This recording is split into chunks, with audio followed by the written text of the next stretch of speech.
how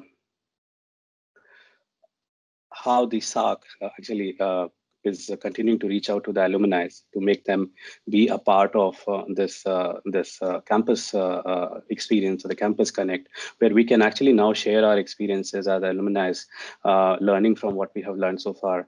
I hope with what we talk today, I can actually help you guys make decisions about not just about your job or about your student life, but also about your life in general.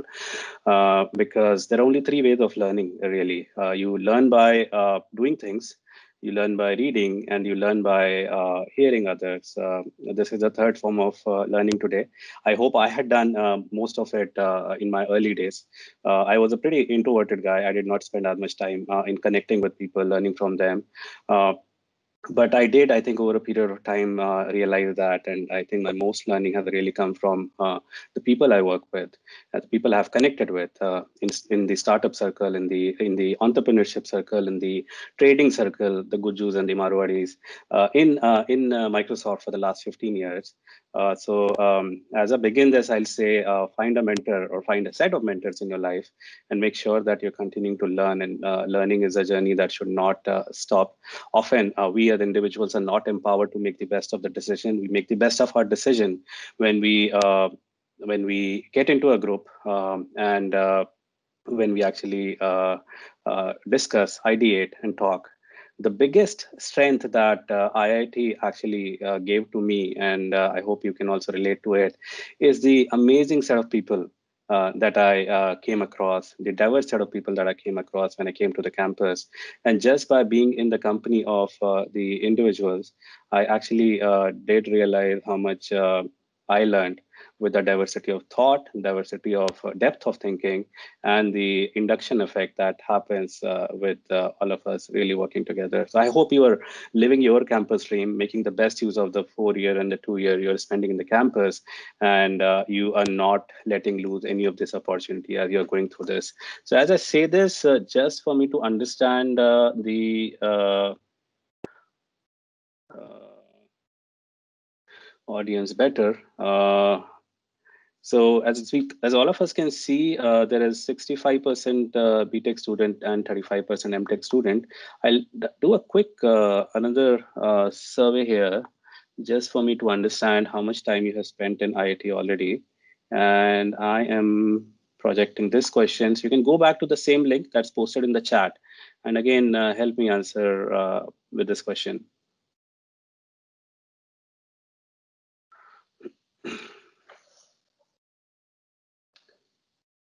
Anthony, as we are doing this, are most of the students here are CSE, or is there a mix of CSE and other discipline as well? There are majorly students are from CSE, but there are students from other disciplines as well. Okay, got it.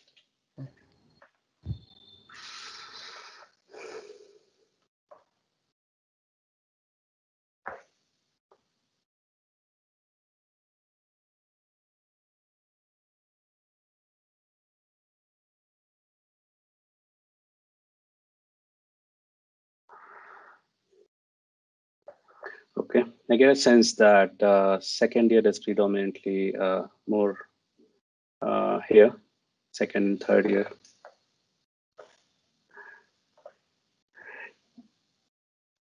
Yeah. So great. I think let's move ahead with this.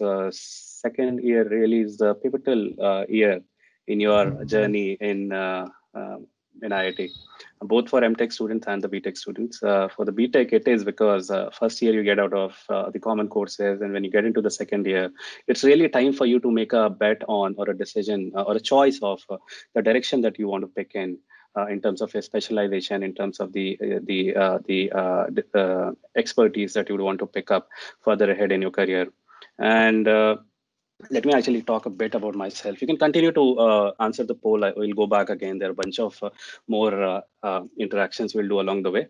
But I personally, just for you to make sure that you can relate to my experiences, let me just talk a bit about where I come from, what I am, and what I have done, and where I am with the set of choices, accidents, and luck that I've had along the way.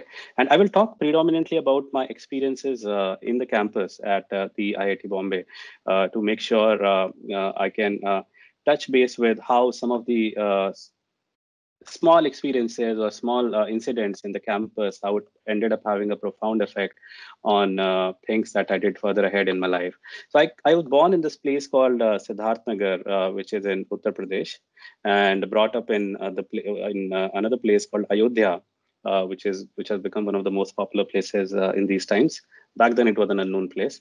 Then I did my schooling in Lucknow until 18 or 19 years of age, till I got to IIT Bombay. I had not seen any place outside of mostly the eastern part of UP. And I got into IIT Bombay. My JE rank was 121. And I was almost on the cusp of, I think, the place or the JE rank, which could have landed me in either in Kanpur or in Delhi or in Bombay. And back then, Bombay was not the number one in computer science, but today it is, and I'm pretty proud of it. Kudos to the faculties and the students who really made it happen. But my choice of IIT Bombay was really triggered by two things. One was I wanted to be farther away from my home so that I can gain independence, and number two was I really wanted to be an entrepreneur. And the reason for that was pretty if I look back at it, because my uncles had two of my uncles. They were running the businesses, and they had tent house shops, and they were enjoying pretty independent and luxurious life. Luxurious in the sense of having the luxury of the time, not the luxury of money. My father was in a government job. He was a chief engineer in irrigation department in the Uttar Pradesh, and he would have this 9 to 5 job, mostly on tour, working really hard. And he's a pretty hard worker, and that's his inspiration. That's the inspiration I got from him. But then, looking at my uncles, I used to feel that I really want to be an entrepreneur, a businessman, and I made a choice to come to Bombay. Bombay was the dazzling city, independence. Though I got it, I don't know if I made the best use of it. But definitely, in my first year, Professor Amitabh Sanyal was the faculty advisor. And I remember he made us do a pretty intentional exercise of making sure that we have a sheet of paper, and on that we are writing down what do we want to see ourselves as 4 years from then when we pass out. We were, by the way, the batch in which the JE paper got leaked, and we were fortunate fortunate or unfortunate, whichever you see, each of us got 2 attempts at JE.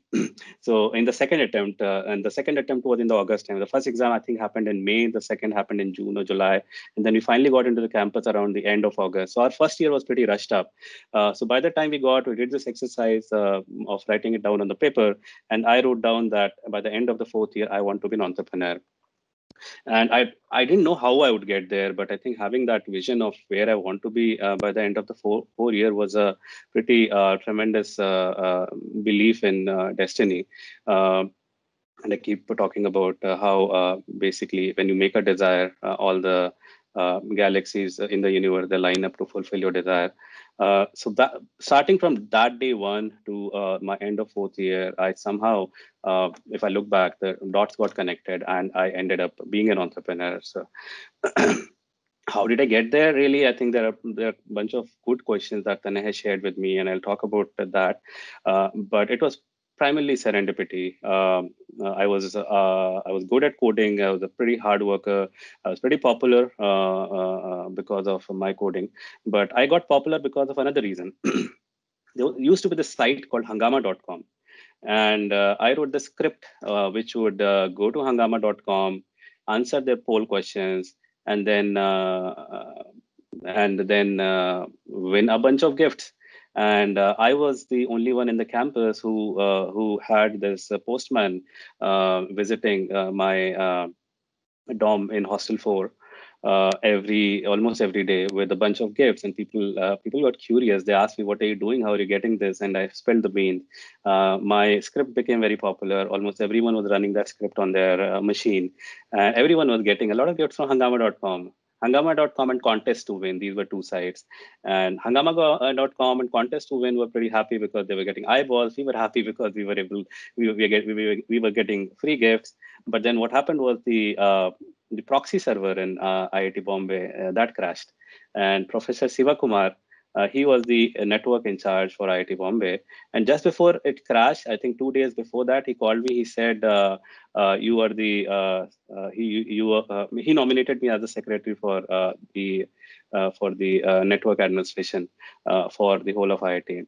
But then this crashed, and the repercussions were that a lot of things came to halt. And he called me in his office, and he said, "Can you investigate what happened?" I was silent for a moment, but then I took over the ownership or the accountability of what had happened. He did not scold me. He did not say anything, but he said, essentially, "You're fired." Um, that's how I gained popularity, and I'll talk more about it when I go to my campus experience. But Shadi.com happened, and there was a bunch of failures beneath Shadi.com, and Shadi.com was the end result of what we see today. I got introduced to Shadi.com through one of my seniors named Chirag Kantaria.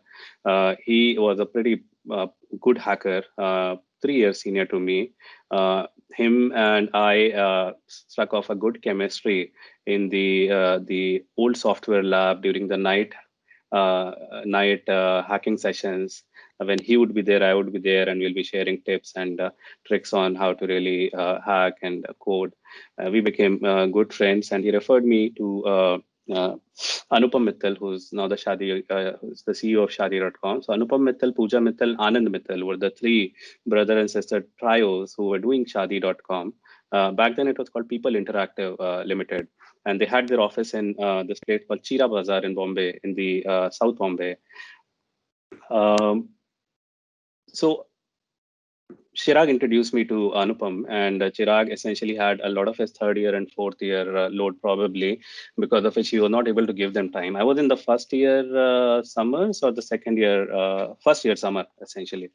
And I went and I met up with these people, and they really wanted me to help with the technology piece. There were a bunch of things that we did. We did this thing called Polyester Online. Polyester Online was a B2B marketplace. I think it still exists out there if you want to check. Then there was ethnicresources.com. Ethnic Resources was B2C. It was even C2C, because Ethnic Resources was where people of certain ethnicity will come together and share their article or sell their article to each other by way of auction. And then we did tajgifts.com, which was a B2C. All three of them were either mild success or like a failure.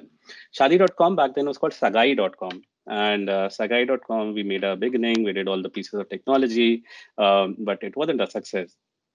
It was not even close to a success until we began analyzing what's going wrong. There were two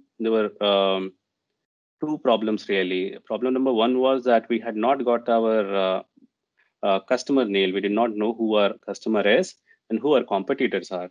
So for Shadi.com, the competitor really was these marriage brokers in the tier 2 and tier 3 cities, the Pandit who roam around from house to house, fixing marriages within certain communities.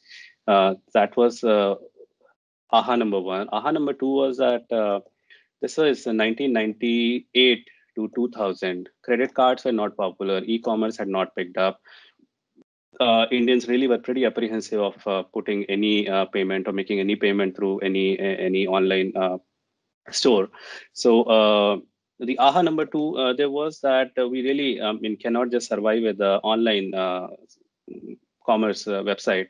We really need to go and open physical stores in each tier 1, tier 2, tier 3 cities.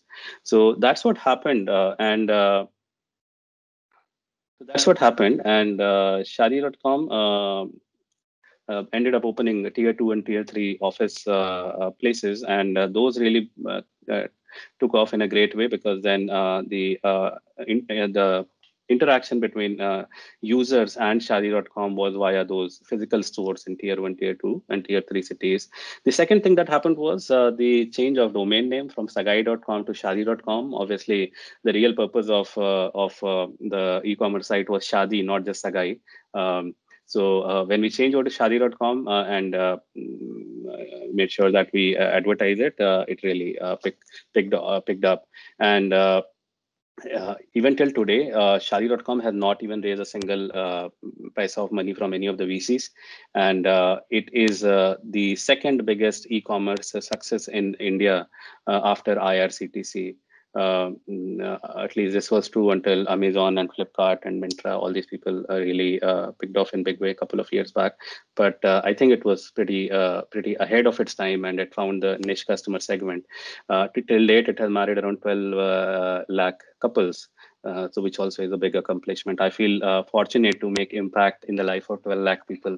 So hopefully some of you may end up using Shaadi.com if you haven't found your soulmates yet. Okay, so that was that. But what led to Shaadi.com was a failure, essentially. So that takes me to my second question. Let me actually. Second question.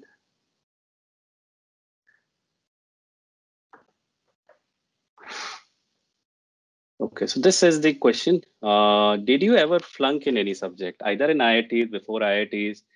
Have you ever had any kind of academic failure in your life? And then we'll talk about how do you fail, how do you deal with it?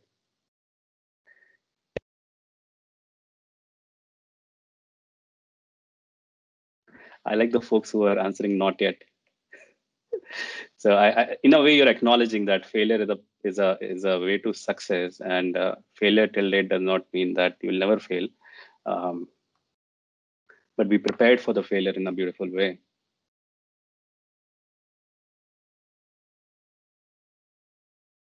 Awesome. I got the sense. So essentially, a lot of we have not failed in academics, which is good. I mean, which is expected. And that's the reason why you made it to the computer science branch in IIT Bombay, which is a top-notch university for computer science. So I was in a similar boat. I had never failed in my life. And I think I had too much fun with the night out, with the water fight. Hostel 3 is where I got admitted. And then ultimately I changed over to Hostel 4. But there was this course in probability called Probability or MA 101, which was taken by Professor VM Alhadi. And I was the class representative of my class. And with the night outs and the water fight and all the kiragiri that used to go on, by the morning I would be terribly sleepy, but I still had to go to the campus because I had to mark my attendance. So I would go there, I would sit on the first bench because of the class representative, and then by the time professor would start speaking, I would go to sleep on the first bench, and then the professor would call out who's the CR of the class, and people will say that guy who's sleeping in the first row. So as a result, I think I ended up losing my currency with the professor, and he flunked me, and along with me, he flunked 8 people in the computer science batch who failed in probability. And probability was a subject that never in the history of Professor Alhadi anyone had failed. So this was the first time people failed, and maybe because of me. But as a result, what happened was I did not know how to handle that failure. That note went to my parents in Lucknow. They looked at it. They said, "What happened? This is not really how you have been." But anyway, you know how to deal with it. So figure it out and make the most of it. So as a result, I ended up in the IITs during the summer vacation. That was essentially the time when I did Shaadi.com. I also did. Professor Somin had just moved from US to India. He was looking for students during the summer vacation who can work on this project called Memex. Memex was the community browsing and archival experience based on ML and AI back then. And I had this amazing opportunity to work with him. Along with me, there were 2 more students who joined me, who are pretty active in the AI and ML circle today, based in US, Manyam and Mithul Tiwari. So I had this profound opportunity of A, clearing my backlog in probability, B, taking on AI and ML, which was completely rooted in probability. because as most of you would understand, AI and ML is all about statistics, probability, calculus. So I think I took on two extremes and made sure that I double clear the cross mark that was put on my report card. But in that whole process, I discovered Shaadi.com. During that time was also the time when I got involved in Mood Indigo. And Mood Indigo is this. If you have not participated in TechFest or Mood Indigo as an organizing committee, I'll say go ahead and do it, because it will add so many other dimensions in your life, which are so much more valuable as you move ahead in your life. Because if you realize, we are never taught in our education system about communication, about taxes, about finance, about empathy. And the more you tread out of your traditional education regime, the more you will get to know how to work with the word out there. Because I think finishing IIT was one part, but stepping out of IIT into the professional space was a very different aspect altogether. It turns out that that communication is one of the single most determinant of success when you work in a professional setup. I was very much an introverted. I had bad communication, bad stage presence. I could not talk. Forget about. I could not talk in front of the audience or getting onto the stage. I was a pretty shy kind of a person. But that all just transformed in the last 20 years. And for those of you who are like me, there's a lot of hope, and I have got this hope for working with folks in Microsoft and my entrepreneurship circle, learning from them and transforming myself. So without losing much time, after Shaadi.com and my third year and fourth year. So in my third year, there used to be this Eureka business plan competition, and since I was known, I was popular, I was approached by a senior again in Hostel 4. Oh, by the way, before I get to Hostel 4, let me tell you how I made it to Hostel 4. So hostels were getting distributed. I got allocated back to Hostel 3. I was supposed to stay in Hostel 3. And I was approached by the senior named PC. And I hope most of you have seen Chichore, right? Chichore, there is this story about how the student is actually negotiated to move out of the hostel. I was one of those guys actually, and I told this to Nitish also. So these stories which have been picked up from IIT Bombay are not they are actually factual. So he came, he negotiated, and he negotiated me for Amit Partani. Amit Partani was great in sports. He had bright chances of winning a GC. So I traded my place with Amit Partani, and I landed in Hostel 4. And that was again serendipity because I was the only computer science graduate in Hostel 4. So that made sure that I get all that TLC, tender love and care in Hostel 4. And that was the reason why I became the chosen one by this senior who really was looking for a partner to do a startup. So since I was the only guy, he chose me. And we together started this first campus startup called Mises.com. This was the time when Professor D.B. Pathak was trying to get the incubator off the ground. Incubator in IIT Bombay is the first amongst the equals in IIT in India, in the whole of India. So we did that, and we won the business plan competition. We immediately got the venture funding, and we started Mises. So we became quite popular in the campus in good ways and in bad ways, because we were also the students who were bearing the brunt about how like this whole notion of how can students really be making money? They're supposed to be studying, and where is the balance between education and commercialization? There were a lot of advices to me that I should really consider dropping my education, being a drop off. There are so many successful dropouts, and continuing with the entrepreneurship completely. I decided to choose my priority by focusing more on the startup and less on the education, but that was the way to do. But I did finish my education, and anyone who's going through that decision conundrum, make sure you're focusing on education. Finish it, and if you're planning to do further studies, focus on finishing your further studies. Never stop with education, because education is really what determines what shapes your outlook towards the world and the technology, and your impact really. While I was doing Mises.com, another thing happened. In my fourth year, I was working with a BTP advisor, and because of my busyness with Mises, which had by then moved out of the incubator out to Powai, the Silicon Valley of Bombay, as we call it today.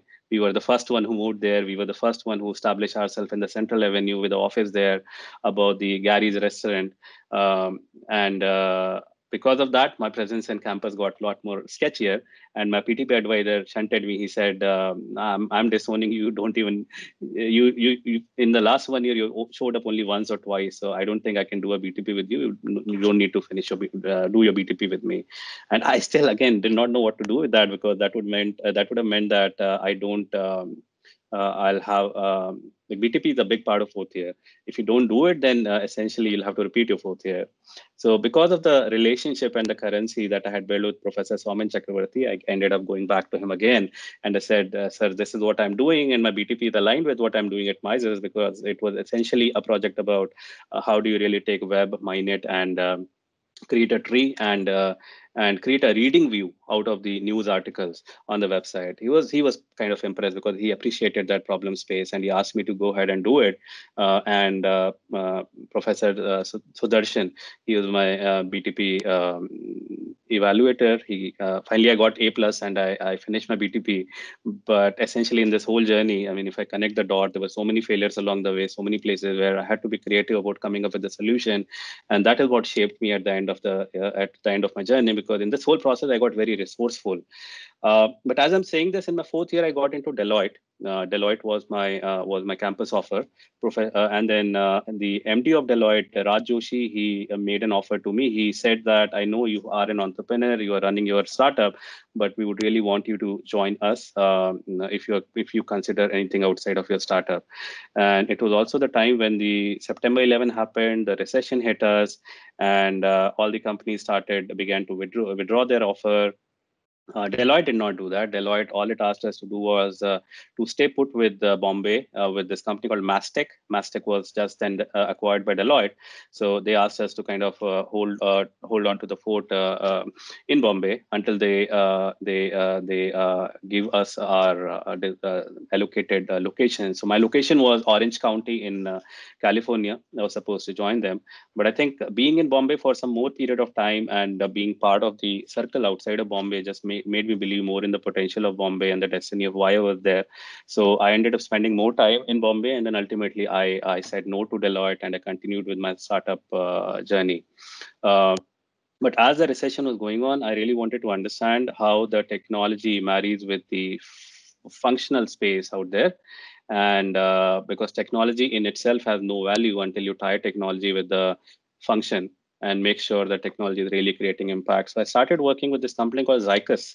Zycus is still around. It's very popular. It's a multi-$100 million company now. It was a startup back then, and that company was into spend data management and essentially cost reduction. So the best kind of business to be in when the whole industry is going through recession. And I was there for around 8 months. 8 months, I learned quite a lot in terms of understanding how they were using AI and ML, and really using it to kind of classify the the spend data, and then create analysis on how these Fortune 100, Fortune 500 companies can really make millions of dollars of saving. And the business model was, whatever saving they accrue for the Fortune 100 or 500 company, they'll take some X% of the cut as their commission. And that business model was quite recession proof. And I learned my lesson. But at the same time, I think the lesson was on the business model, but also the lesson was on the human side, because by the end of 8th month, I was fired for my attitude. Not for my aptitude. I was a pretty smart guy, but I was fired because of the way I dealt with people, how I rubbed them off, how I took panga with a lot of the senior folks in the company, and essentially there was a challenge with how I was proving out to be a professional, primarily because I've been in academic setup. Then I did my startup where I was where I was independent, and I was in a way the head of the company, and then moving over to this company Zycus, where I was heading the product management, and then my people skills were pretty bad. Disconnected.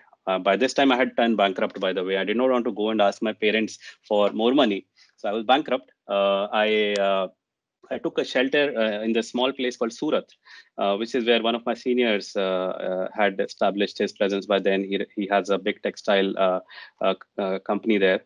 And he was trying to do another startup called Atishay.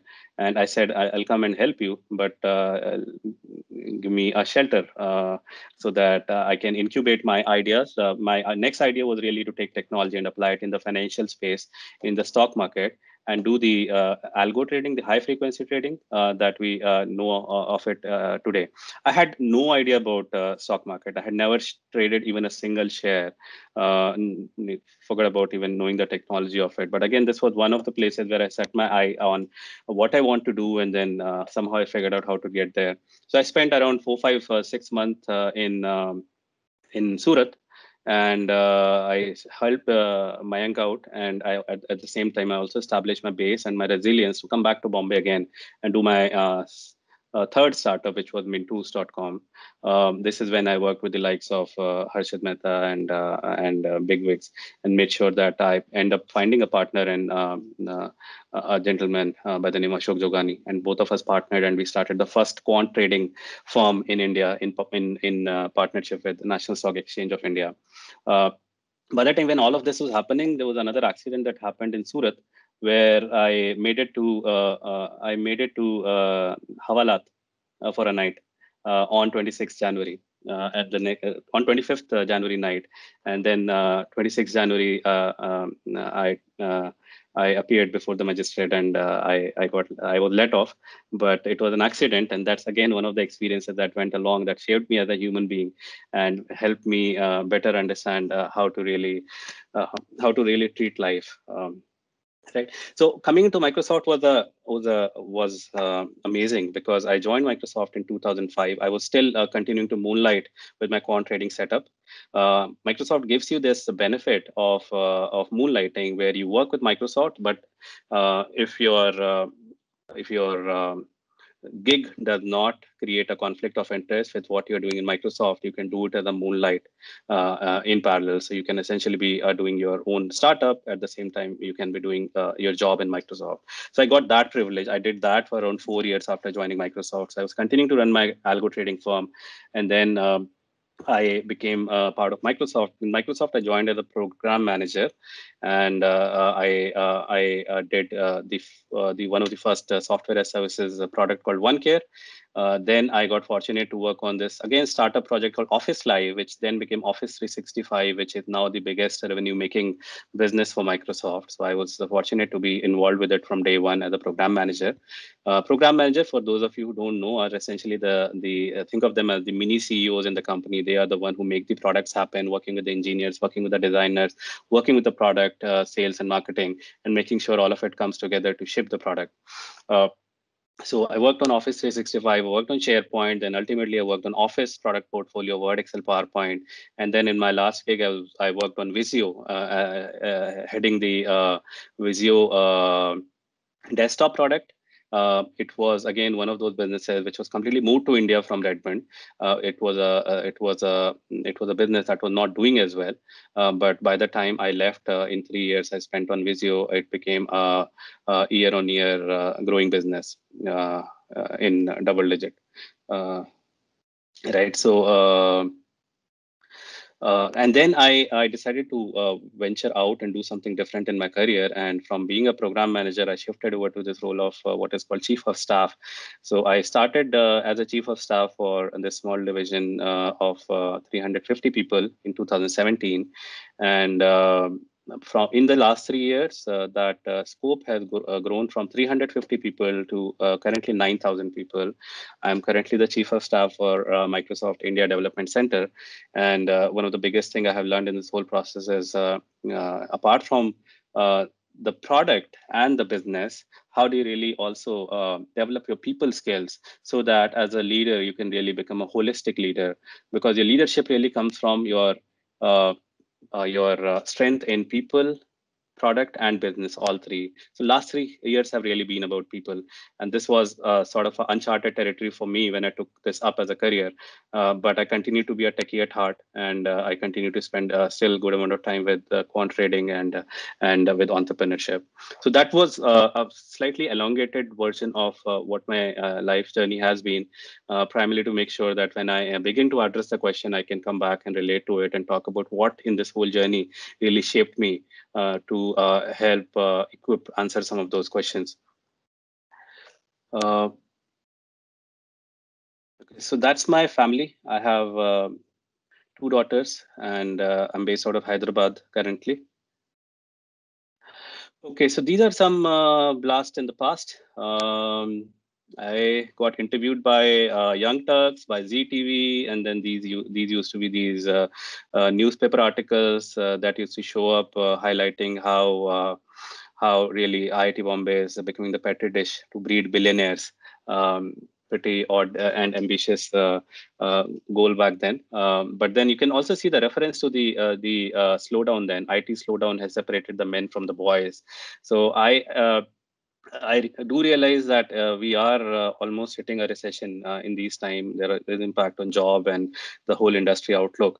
So I just want to call out. I've seen two recessions: the 2001 recession, the 2008 recession. 2001 was when I was in the similar boat as yours. 2008 is when I was with Microsoft, which is around the time when I shut down my quant trading business to focus completely on Microsoft. So they were learning in both the places, and I'll share that with you. Okay, so before I go there. Remember this piece because see, the only way to be successful in your life is to love what you do and do what you love. And often you don't end up doing what you love, but in that case, you make what you do as your love, because that's the only way you can succeed. So which is where I refer to this quote from Steve Jobs that's quoted in his life biography, that your work is going to fill a large part of your life, and the only way to be truly satisfied is to do what you believe is great work, and the only way to do great work is to love what you do. So the choice that you make about your career, about your education, about your gig, make sure you're aligning it with your passion, right? And there are these. I think I often get asked, why have I spent 15 years with Microsoft, and what was the real purpose why I got into Microsoft after 3 startup stints? My purpose from the day one was very clear. I really wanted to understand how product are made at scale, how businesses are made at scale, because doing startups at a small scale is quite easy, but creating $100 billion profit making machinery on this planet is not easy, and Microsoft has managed to achieve it with the results that we see. And there were a bunch of learnings along the way, some of it on the people side, some of it on the product side, and some of it on the business side. But essentially, the learning really is that Microsoft, essentially, as a business, we came back to the startup way of doing things when Satya became the CEO. Because as I talk about the 6 transcendental learnings, it will become clear about how, when I joined in 2005 to now in 2020, how things have just kind of gone back to the square one, and we do things the way the startups do it. So number one is multitasking role. When I joined, there used to be operation role, there used to be test role, there used to be a developer role, there used to be a program manager role. Over a period of time, learning again from the startup, all these roles have become intermixed. Now there is this role which is called DevOps role, which is a mix of developer and operation. There's a role which is, there's no longer a test role. Everyone is a tester. Every piece of code that gets committed is supposed to be tested thoroughly by the engineer who wrote it. The buck stops there. Now, an engineer cannot think that they can check in a dirty piece of code and someone else will take the ownership of it. So again, learning from the industry and learning from the way startups do their work. Essentially, when I was doing the startup, I was everything, right from the peon to the CEO. But essentially, that's the whole notion of having a multitasking role, so that you develop the breadth for you to make sure that you are doing the right thing. Because in today's world, even our developers go and meet the customers. They spend time talking to them, understanding the customer perspective and being one with them, so that that perspective can then be brought into the product during the product discussion, during the brainstorming, as we write down the spec, as we code it, and then ultimately when we ship it. So that's the change that has happened. The second change that has happened is continuous shipping. Back then, in 2005 until even 2010, we were shipping products in 3 to 5 year cycle. Windows would come every 4 to 5 years, and Office would come every 3 years. And as a result, a lot of the lethargy existed in the system. We were pretty slow in our reaction.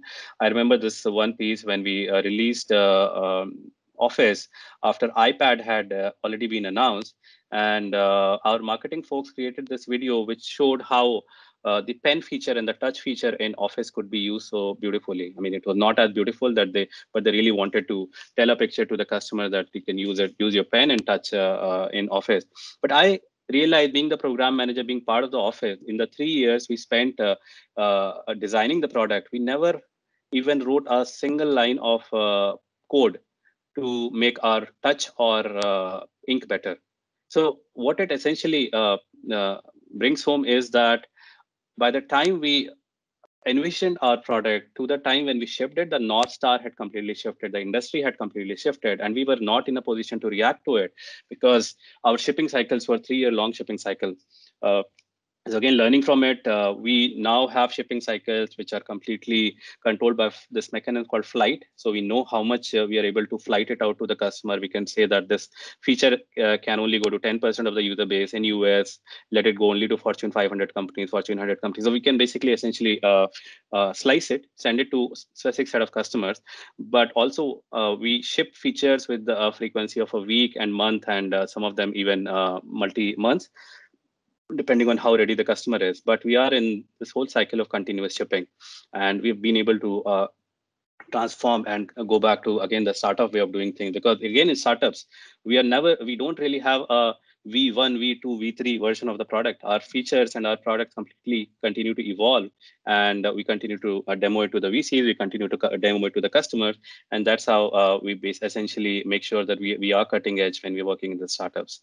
The third one is eating your own dog food. Again, this was a revelation for me when I came into Microsoft, and I realized that we make this most popular developer productivity tool called Visual Studio.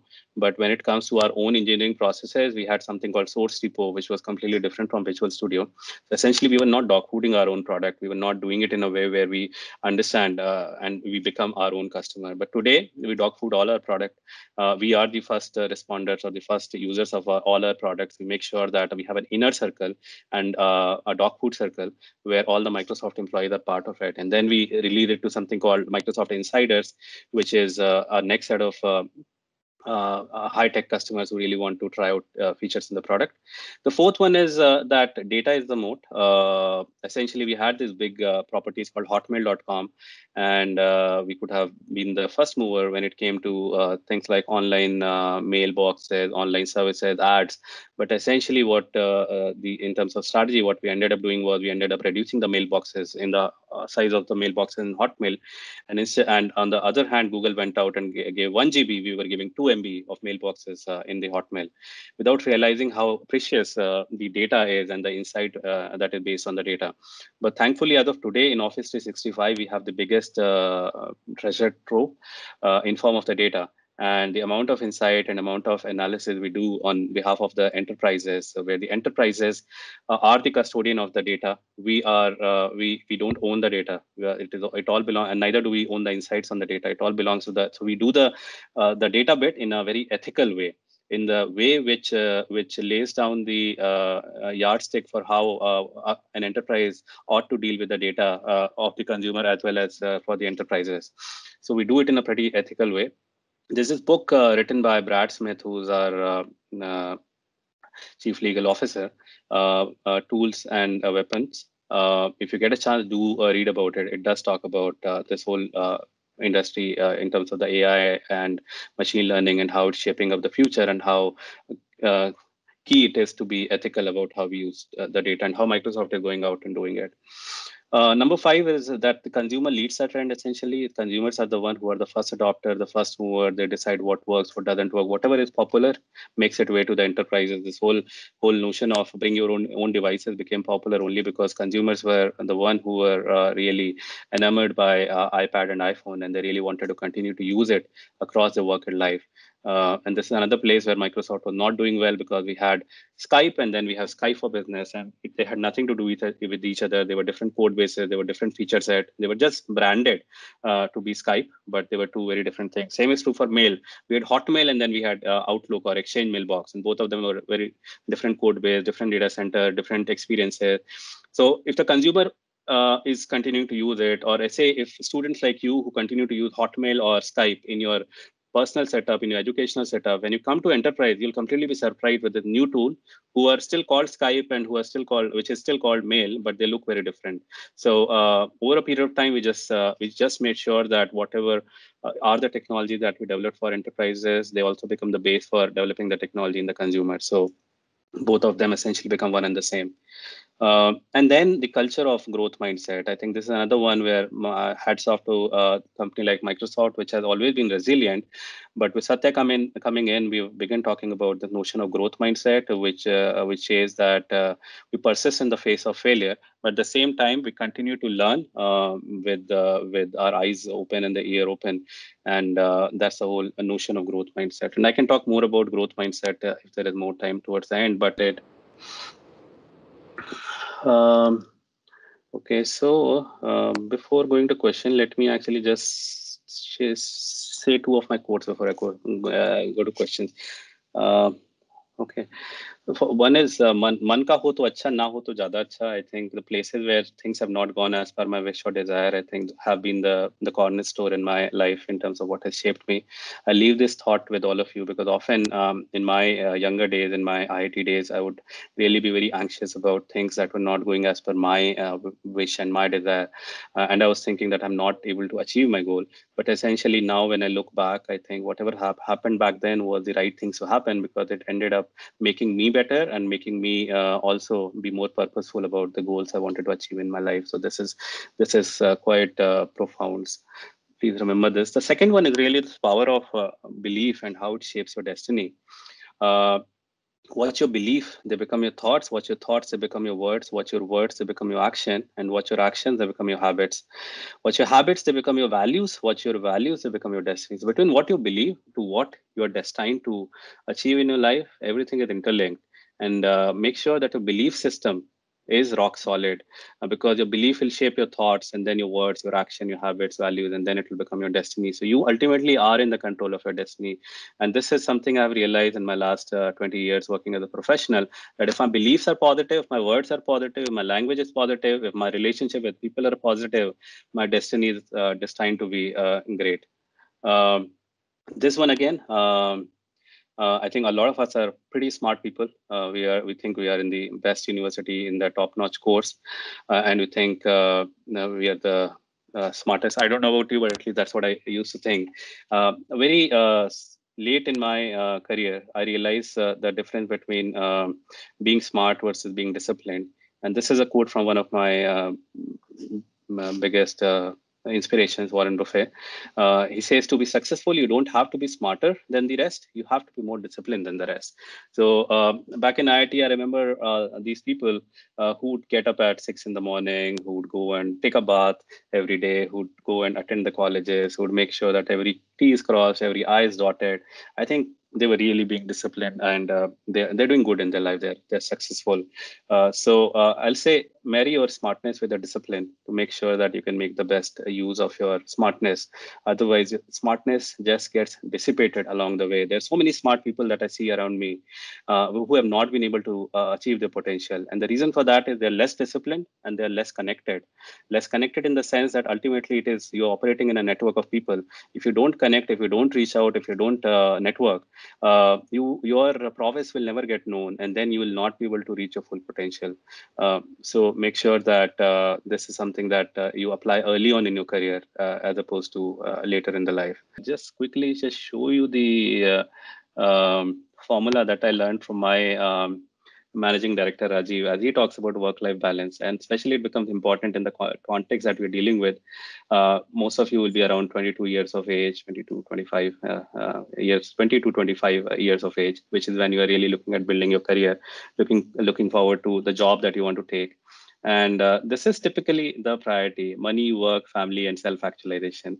Um, Health, we don't pay any attention on, and it's important to figure out that health actually is a continuous stream. We should continuously focus on paying attention on the health, uh, because it's one of the currencies that you once you lose, it's very hard to gain back, and it takes quite amount of intentionality and focus to make sure that you manage your health and your well-being properly.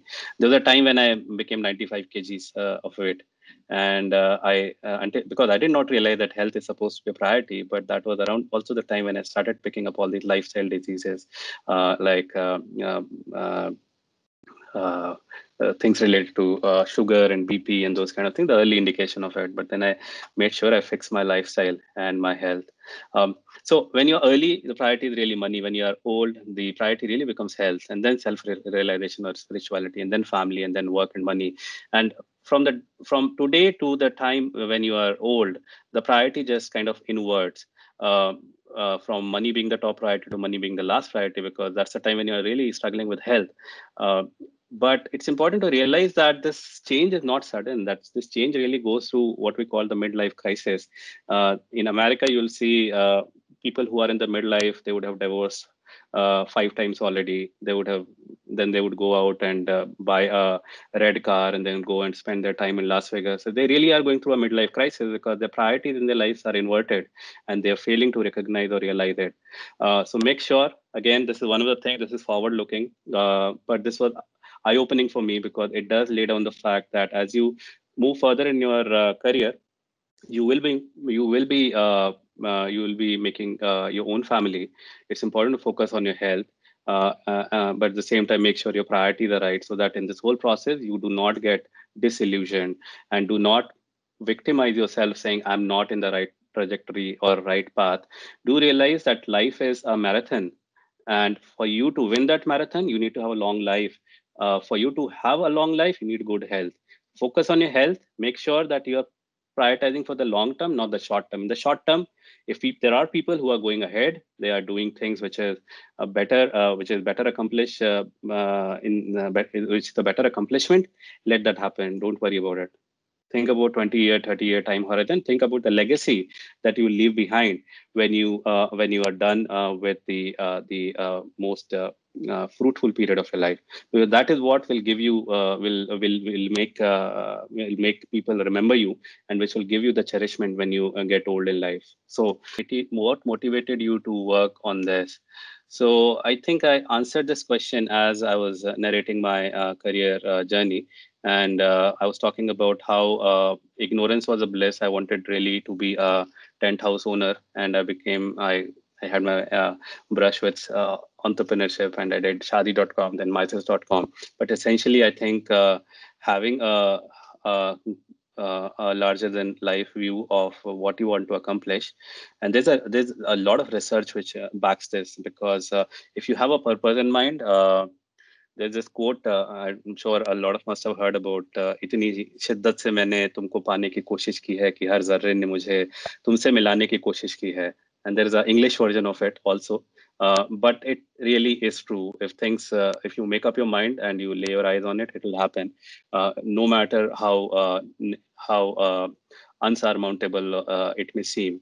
There's a notion of unconscious incompetence to unconscious competence. So when we begin, ignorance is a bliss, and we are in the zone called unconscious incompetence. We don't know what we don't know, right? And then over a period of time, it becomes conscious. We know what we don't know, and then over a period of time, it becomes we get to know about it and we know what we know. And then over a period of time, it has to become we don't know what we know, because then it has to go into your subconscious mind. For example, when you're learning to ride a bicycle, you are consciously learning. You are like vexed up, saying, "I should not fall down. I should not end up meeting an accident." But over a period of time, you will come to a day where you will be riding a bicycle without even being aware that you're riding a bicycle, and that's the zone of unconscious competence, because you build a competence that you're not conscious about. It has gone into your individual psychology. So be on that journey as you yourself are laying down a goal for you. There are things that you are not aware of, and that's a bliss, because ignorance is bliss. Lay down a goal which is larger than life, and then over a period of time, be intentional. Let your subconscious mind work towards it, and I think there'll be a day when you'll be able to achieve it. I did talk about this phase completely. So I'll move on to the next question now. What are the choices that I have in the industry after I come out as a graduate? I think this is a good question, especially now because the world is changing. And let's talk about what is changing actually. But before that, let me actually talk about this is something that I heard from, I think, Birud Sheth. He was one of the alumni who came back to talk in the campus. So a lot of my outlook towards the word has actually been shaped by alumni like Rakesh Mathur, Birud Sheth, Kashyap Devra, who have come back to talk about what they have been doing with their life, how they think, what are the tips that they leave for us as the students. So Birut Sheth, he was talking about what are the three ways to, because someone asked him why have you chosen to be an entrepreneur, and he said there are three ways to change the world or make an impact in the world: be an entrepreneur, or be a politician, or be a social worker. Now, depending on what you can relate to the most, you can pick up what you want to be: an entrepreneur, a politician, or a social worker. But each of them have a different path to get there. Uh, Now, the word is going through a change, but essentially, I think in terms of the roles that exist in a company like Microsoft or any technology company are three big roles. The role of a developer, which is the most natural one you can relate to coming from a computer science stream. The second is that of a program manager, the role that I took on. These essentially are the folks who define, who listen to the customer, who define, who abstract it, who define what the product should be, work with the designer, and then really shape the product in a way where it gets shipped out to the customer. Chose to become a program manager because I realized that 80% of the code that I was writing in my startups was going to waste because I was spending time in doing things that my customer did not even need. So there was a vacant need to kind of listen to the customer and then kind of connect it with the engineering we do to make sure that the engineering we do is aligned with what our customer desires, because that's the only way you can create a business success. That's the reason why I chose to be program manager. Depending on, again, how much abstraction you can handle, how much of a conversationalist you are, not conversationalist in the sense of whether you are an introvert or extrovert, conversationalist in the sense of how much analysis can you do, how much abstraction you can do, how much synthesis can you do, how much do you love listening and ideating and questioning and inquiring the customer, will define where you want to be. I have folks working with me who come from computer science background, chose to be a designer because they think ultimately the path to a successful product is by designing it well, and Apple has proved it over and over again. So a lot of the designers today are actually computer engineers who went on to do a design specialization in their MS courses. Then there are people like me who chose to be program manager, and then there are computer engineers who are deep down passionate about engineering, and they want to solve the problem in the best possible way by taking a good pride in their craftsmanship. Okay, then coming further deep into Microsoft specifically, I think Microsoft is a company which which provides a spectrum of opportunity which I think no other company on the planet provides. And the reason why I say this is, you come into Microsoft in engineering, within engineering, there's specialization on security and compliance. So now we have a full, and I'm not even going to Redmond, I'm talking about IDC, India Development Center. We have a team of around 500 people, which specializes just in security and compliance, make sure that we have the best of the security engineers, best of the hackers working with us to make sure that we make this word a safe place, not just for individuals, but also for the enterprises. Then we have a team on devices. We now are a contributor to the devices that get shipped from Microsoft, like the Surface lineup of hardware, the Surface Duo, the phone that got just shipped from Microsoft. We had a big role to play there as well. Right. Then we have the discipline of our DevOps. These are the folks who really are involved with the operations of the data center, making sure that the customer data is protected, our services are up and running, our SLAs are met. So that also is a great space to be in. And then we have data science. As a space where all people who are aspirant about data science, machine learning, AI have a great role to play there. And then we have this other discipline called research. These are the set of people who really are responsible for working with the customer in understanding them better, going to a specific geography, understanding what is it that are the unmet or the unarticulated need of the customer. This whole space is called UX researcher, user experience researcher, or market researcher. So this is another place where if you love design, synthesis, and abstraction, this is a great place to be in. So I'll just summarize: security, devices, DevOps, data science, and researcher are another way to look at how engineering can really proliferate and play a different role there. Right. And a lot of it I was not even aware of when I was coming out of IITs, because I thought there's one thing called computer engineer. You won't become an engineer. So there's a spectrum. Just be aware of that. If not today, maybe further down in your career, you'd want to pick up what you want to take up. Also, as you're deciding what you want to study after your BTech, some of you may want to do your MTechs also or your PhDs. Just be aware that I think there are the disciplines with which you can relate to in order to make your research or make your specialization better. Also, I think there is this hidden sentiment about, I mean, there is this sentiment about the downturn or the recession, but I just want to say, I think India, especially the IT segment, is not as touched by recession, especially the companies which are working on product development. In fact, Microsoft is continuing to grow in India. Amazon and Google also are betting big on India in a big way. There is some geopolitical situation because of which there is more emphasis on growing in India as opposed to other controversial geographies out there. So this is also as a result of it, but India happens to be one of those also cost-effective geography with pretty high talent. So if you're making a choice between, oh, where do you want to really go in and settle, I'll say, at least for time being, make a choice to settle or begin your career in India. India is really doing great in terms of all the parameters being on the right trajectory. US, at least with, again, the whole uncertainty around the visa situation and the recession and the more incumbent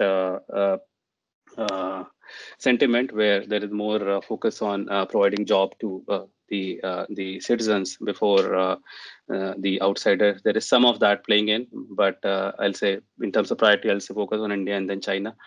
Now, and as I said earlier in the conversation, that communication, finance, taxes, empathy, accountability are not taught to us, neither in our +2 nor in our engineering. But these are really the one that makes a difference between a performer versus a stellar performer. So make sure you are investing yourself consciously, making yourself better in terms of understanding the complication of communication, taxes, human empathy, human connection, and the sense of accountability. Accountability is really about being professional, doing what you say and saying what you're doing. These things hold the key to professional success. But at the same time, keep an eye on what is changing about the future and how the roles will evolve. Hopefully that gave an answer for the choices that I have in industry after I come out as a graduate. Okay. If this question has any other hidden or unanswered aspects, please type it in the chat window. I'll try to come to it. What all skills do companies look for when recruiting a recent graduate? So that again is a great question, because again, coming out of IITs, I thought the only thing that companies look out for is the GPA or the CGPA, CPI.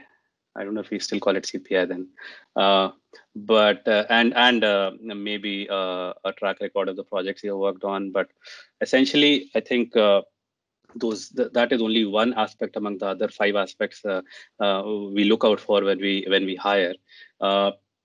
We look for how much a drive for result you have. So essentially, when you take on a challenge or a problem, are you able to just embrace it, deal with the ambiguity, and apply? I'm using a bit of Hindi just to make a point, but if any of you don't understand, type it in the chat window. I'll put a translation. How much out of the comfort zone are you willing to go in order to achieve or impact the problem space you're going after? There's this notion of kam, sam, dand, bhed.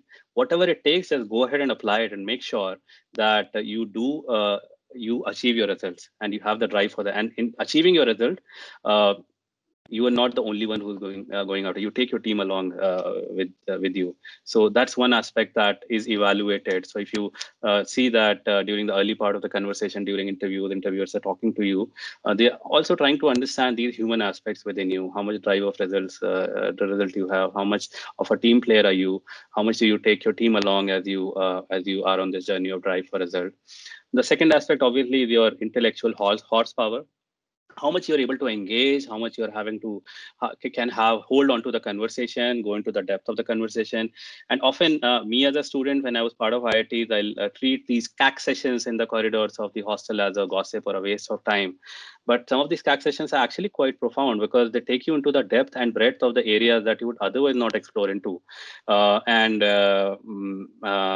Being part of those CAC sessions has really helped me understand how to really apply the intellectual horsepower in the context of work. So this is another place where when you are having a conversation with the interviewer about an algorithm, about a problem, and they're trying to give you a different variation of it to make sure that you can come up with a next best solution or a more optimal solution, that's where they're trying to understand your IHP. Then the other one is impact and influence. See, again, when we work in the corporate setup, we don't work in a hierarchy. We work in a setup called matrix organization. So we'll be working with this matrix set of people, and we'll be the only way we can get the job done is by impact and influence. We cannot exercise authority.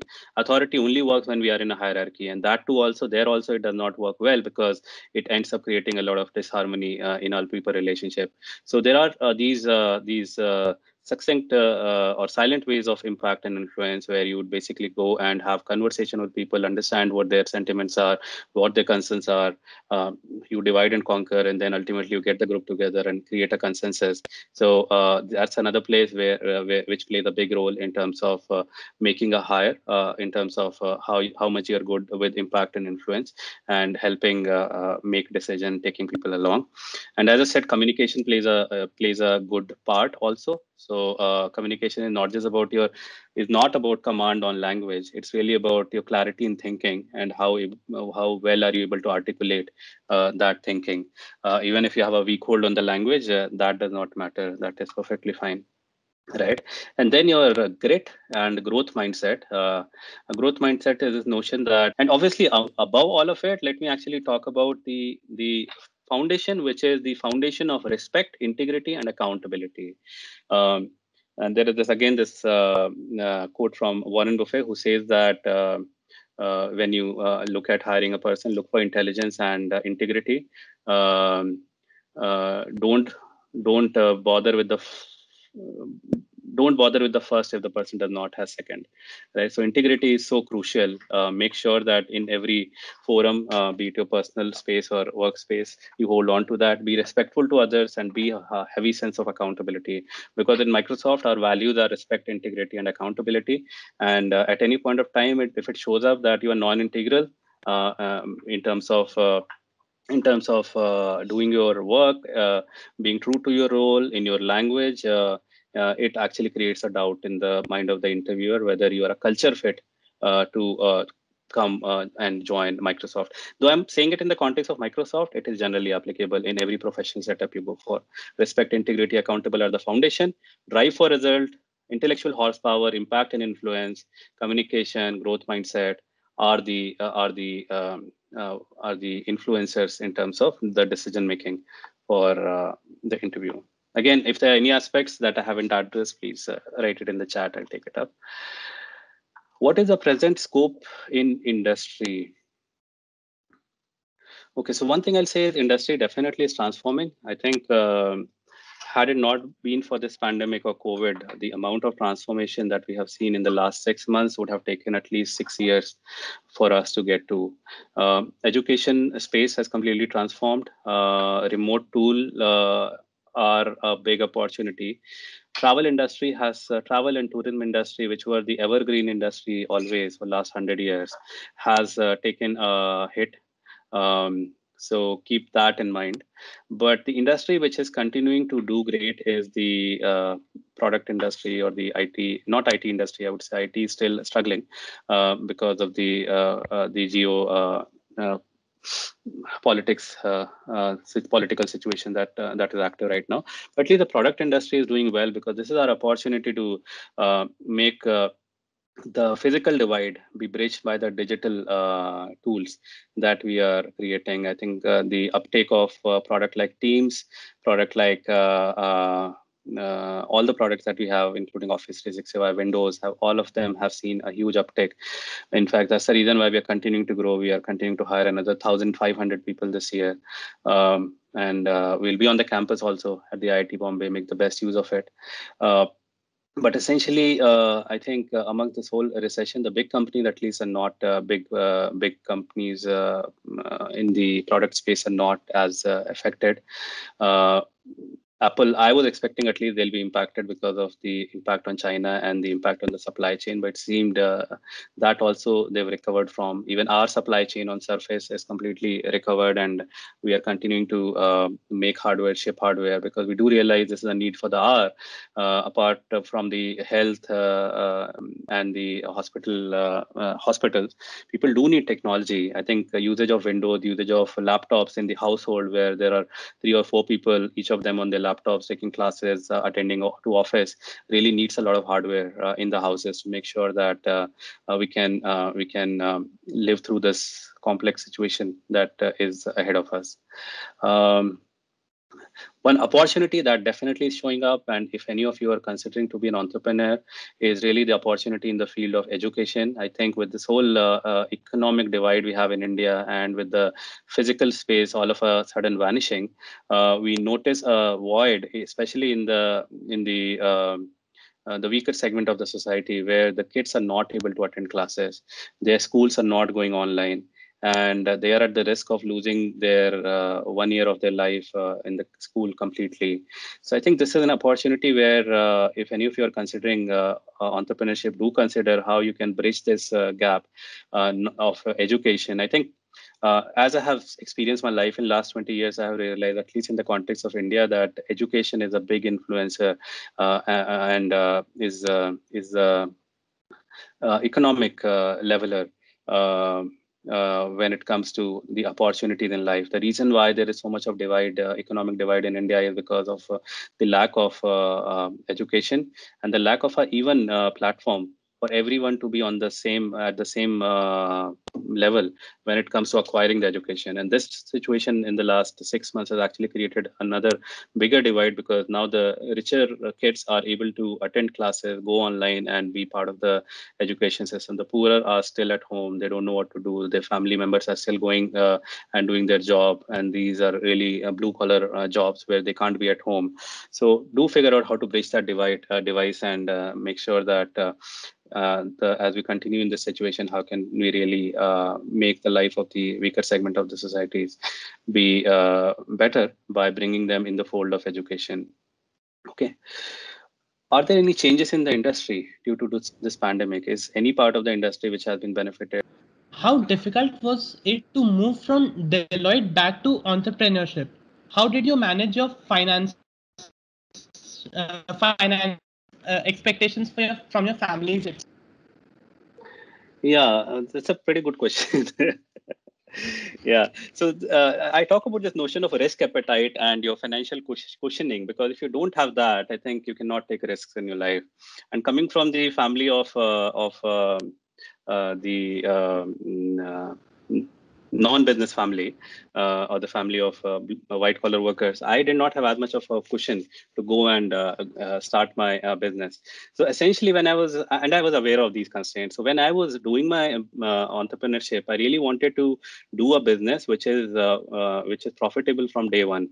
And when I did my third business, which was Mintos, I really did not put in my own money. I asked the people who were coming with me to put their money, and I put in the technology and have a deal with them where we were equally responsible and equally were leading the business.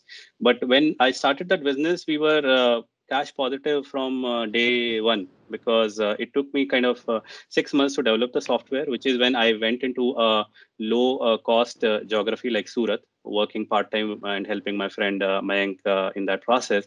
But I used that 6 months to kind of write the software. When I came back to Bombay, I already knew the IP that I had, and I was working. And then I found the partner with whom I started working. But coming back to managing the expectation of the family, I think the best way to tell your family is that I want to experiment. So once you are an IITian, you are not going to get lost in your life because you have the big brand behind you. And I think there are only two ways or two real zones in your life where you can experiment. You can experiment early in your life when you are fresh, you have a lot of energy, but you don't have as much of wisdom, or you experiment late in the life when you have a lot of wisdom, but you don't have as much, hopefully don't have as much energy to kind of go out and do your entrepreneurship. The first phase, I think, is quite foundational to what shapes you as an individual, and it is. I think it's in your interest to kind of convince your family to make sure that they understand that you are taking on few experiments in your life to learn and leverage them. And my family was, at least initially, they did not understand, but then they realized they cannot really influenced me in big way. At least my big brother, who was in US, he has moved on to settle in the US. So they let me experiment for a while until that day came in 2008 when the recession hit the industry, including the stock market as well, because of this security transaction tax that was introduced by PC Chidambaram. And my not 2008, this was 2004 or something. My parents really were pressuring me to get into a stable job to make sure that they can marry me, which is when I made a choice to get into a job. But I also continue to do my moonlighting. So be aware of the constraints you have because you cannot get rid of them. They are part of who you are. And then basically figure out what you want to do and how you want to do it. Be creative about it is what I'll say. And this reality will differ from individual to individual. So I'll let you take a decision. But in case you're looking for some guidance or some mentorship from me, I'll leave my phone number, email address, and phone number. I'll be happy to get in touch with you one-on-one and see how I can impact that. You can go on to the next question, Tanay. So once you do entrepreneurship and fail or sell it and later decide to join a job, do you have any tips on how to love that job or make that exciting? Yeah, so that's again a beautiful question because see, as I said, right, love what you do what you love. It's not easy. The only way to love what you do is to make it commensurate with who you are, with what your brand is. Because if you just take a job as the way it is, as per its traditional role definition, you'll be bored to death. Because that means that you are really following the yardstick or the expectation that has been set up by a predecessor who was in your role. So the way I have really worked around this is that I've really taken on a job and been so passionate about it that I have just changed the role definition to make it mine. And in every job that I have done it like an entrepreneur. So no boundaries of role or definition. Be creative in terms of solution seeking. Reach out, talk to people. Make sure you bring everyone together. Do apply Kam Sam Dandabhed. Make sure you get funding and make sure that it does need a lot of human tact to do it, but you also need that human tact when you are when you are an entrepreneur. So the short answer there is uh, uh, uh, embrace it and make it your own. That's the only way to kind of thrive in what you're doing. Very well said, sir. Very well. You should embrace what you do. Sir, there is one more question. Uh, During your time, it was about new websites. Now it is all about smartphone apps. But do you think the smartphone app industry is already saturated right now? Or is there still a huge potential for app market? Because B2C apps are something people can start off with a small team and launch easily.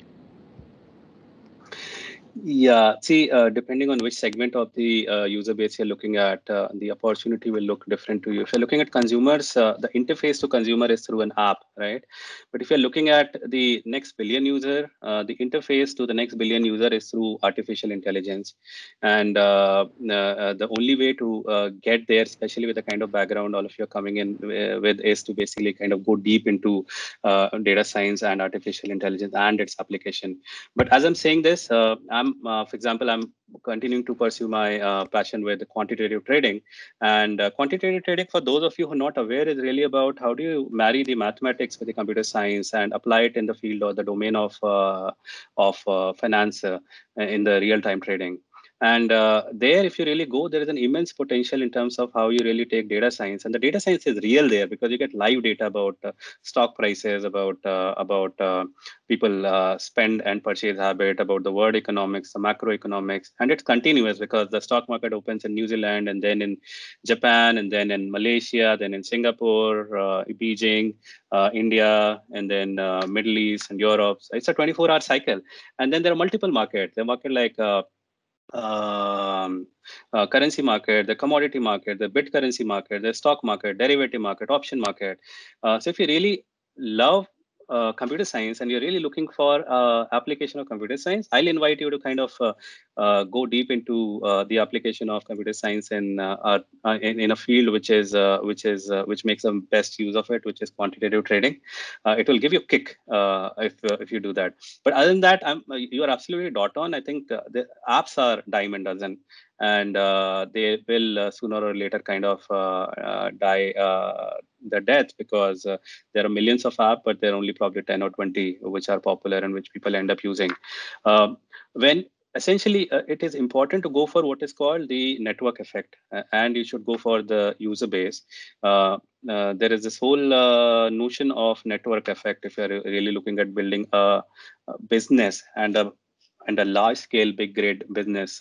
Search for network effect Bible on Google. You'll come across this one pager which talks about various kind of network effect. And app by itself is not the best business model. App is a piece of an interface for a technology. Focus on the foundations that can help you create a strong business model, is how I'll say it. So do a bit of research on a network effect Bible, and you will realize that there's so many other ways to kind of make an impact in the life of the people and create a business model on technology, which can be successful. Think like, for example, TikTok, right? It was not an app essentially. It was a game on psychology, and it had a game theory behind it, but it essentially was going for a network effect. So even when you are writing an app, you have to nail the problem of network effect before you go to the app, because if you don't know how you're going to acquire the user, how are you going to make your app relevant in the life of the people, how are you going to bring them coming back to your app, you will not be able to nail that problem space. I think I gave the answer in two parts.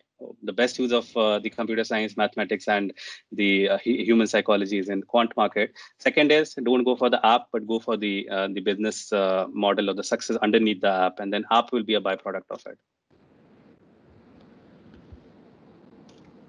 Sir, I have one more quick question. We are running out of time, but can I take this one question? I can go over if needed. If audience has the appetite, I can go over by 15 minutes. But I do realize there's a lot of value in the conversation, the Q&A we are having. So you decide, Tanya. Sir, I have been asked by a lot of my friends, and I know a lot of people would relate to it. How can someone from a non-computer science domain jump to a CSE domain? Like someone who's studying in a different branch here at IIT, but wants to pursue computer science. What is the way that they should go around doing this? Yeah, so I think that's again one of the very phenomenal questions. At least when you go to the Western countries, a lot of the folks who work in computer science are may not even have the computer science background. They come with the specialization in physics, in music, and gardening, and rock climbing, but they still make it to the computer science because computer science is a field which is wanting or looking for diversity. Go back to Steve Jobs' life. He had no degree on computer science, but the kind of products he ended up making were so phenomenal because he came from some random course he did on typography because he was in the university. And I'm sure all of you must have seen Three Idiot, the story of Ranchod Ji Chanchad. This is Sonam Wangchuk. The key message there is knowledge is all around you. You go around scrapping the bottom and making sure that you are relishing the knowledge that's coming to you. The 4 years that you spend in IIT, make sure that you relish each and every piece of or morsel of knowledge or gyan that comes to you, because you don't realize how much profound effect it will have further down in your life when you go in and start applying these learnings you're having, not just academic learning, but also the human learning, the people learning, the business learning, and the communication skills. Just scrap off the barrel and relish everything that comes along the way. But when it comes to non-computer science background, especially in the context of India, I think there's a lot more opportunity now. In the context of Microsoft, I think the best place to begin there is the discipline of program manager. Because program managers essentially are the one who are, it's a multidimensional discipline.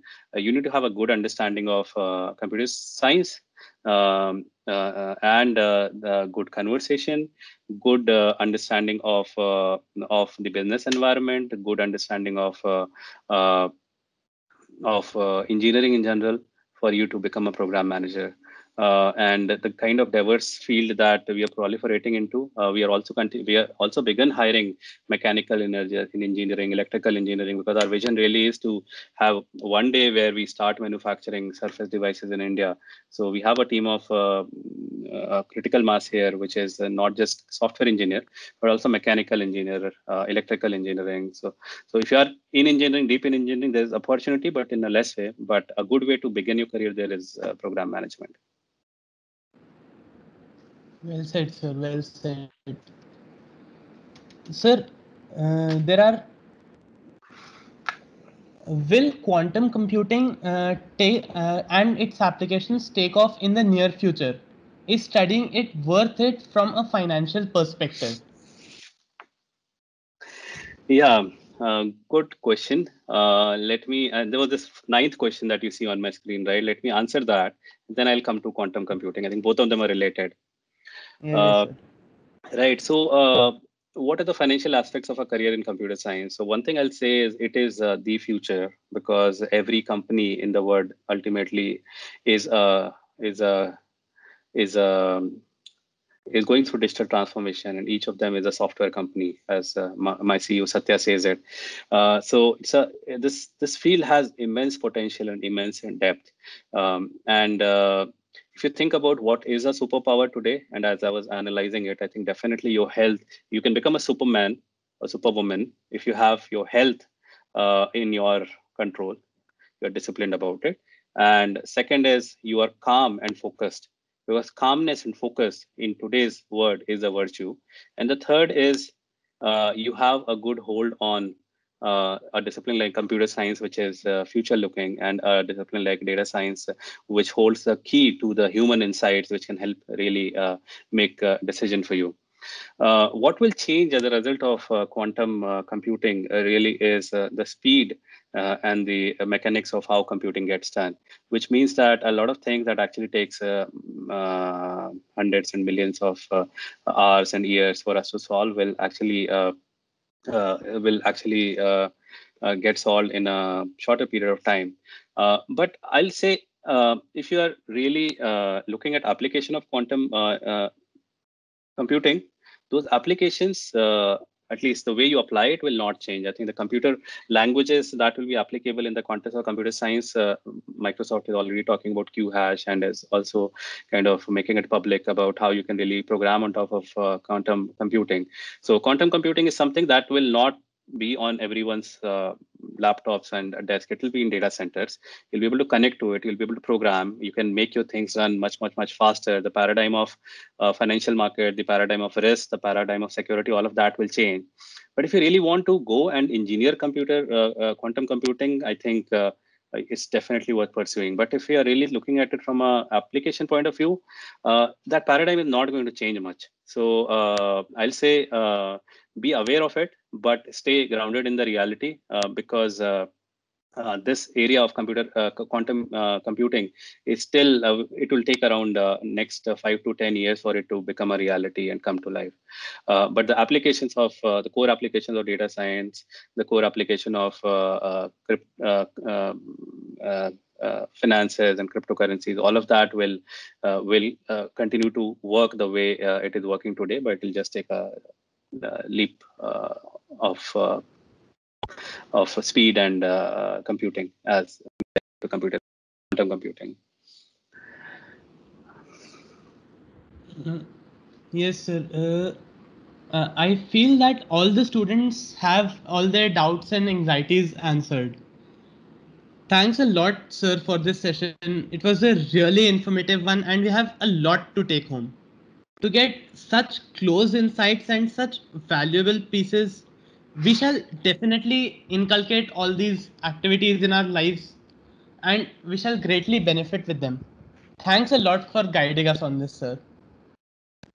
It was really a Great. pleasure to have you with us. Great. Thank you, everyone, for being a part of this, and thank you, Tanay, for hosting it. It was a pleasure coming back to IIT and participating virtually with all of you, and having a conversation in this format.